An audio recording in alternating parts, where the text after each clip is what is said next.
नमस्कार मित्रांनो, माझं नाव समीर जयवंत पवार आहे। एक सध्या महाराष्ट्र सरकारने खूप चांगला निर्णय घेतला आहे, तो म्हणजे मराठी भाषा अनिवार्य केलेली आहे 1 मेपासून। जे अशी न्यूज आहे आणि असे निर्णयचा खूप चांगला घेतलेला आहे त्यांनी।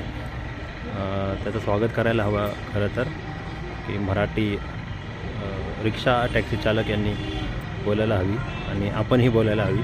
परंतु मी महाराष्ट्र सरकारला विनंती करतो की फक्त रिक्षा आणि टॅक्सी चालकच नाही, तर प्रत्येक जे व्यापारी आहेत, मोठे व्यापारी आहेत, हे आता टॅक्सी चालक आपल्याला सर्वांना माहिती आहे की गरीब लोक असतात, त्यांचा उत्पन्न सोर्स हा त्यांच्यातूनच चाललेला असतो, त्यांच्या हातावरचे पोट असतं असं म्हणलं तरी हरकत नाही। एक दिवस रिक्षा चालवली नाही, टॅक्सी चालवली नाही त्यांनी, तर त्यांना खूप मोठा फटका बसतो, त्यांचं उत्पन्न त्याच्यावरती असतं।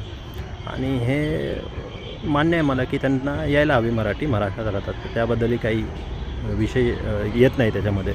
परंतु महाराष्ट्र सरकारने त्यांनाही मराठी बोलायला लावायला हवं किंवा शिकायला सांगायला हवं। जे मोठे व्यापारी आहेत, जे मोठे व्यवसाय करतात, महाराष्ट्रामध्ये राहतात, अनेक गुजराती आहेत त्याच्यामध्ये, अनेक बिझनेसमॅन आहेत, मोठे मोठे बॉलिवूडचे स्टार्स आहेत, त्यांनाही मला वाटतं मराठी यायलाच हवं। जे अजून मला वाटतं 30-40 वर्ष हे महाराष्ट्रात राहतात आणि त्यांना मराठी येत नाही।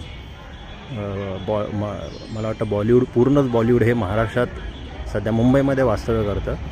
आणि मी त्यांना भाषेची सक्ती करा असं म्हणत नाही, परंतु कुठल्याही राज्यामध्ये जर ते राहत असतील तर त्यांनाही मराठी यायला हवं।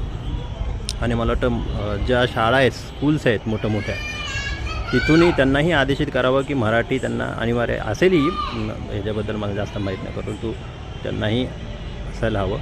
खूप चांगला निर्णय घेतला आहे महाराष्ट्र सरकारने, त्याचं स्वागत करतो। त्यांनाही कंपल्सरी करावं असं इच्छा आहे माझी। थँक्यू।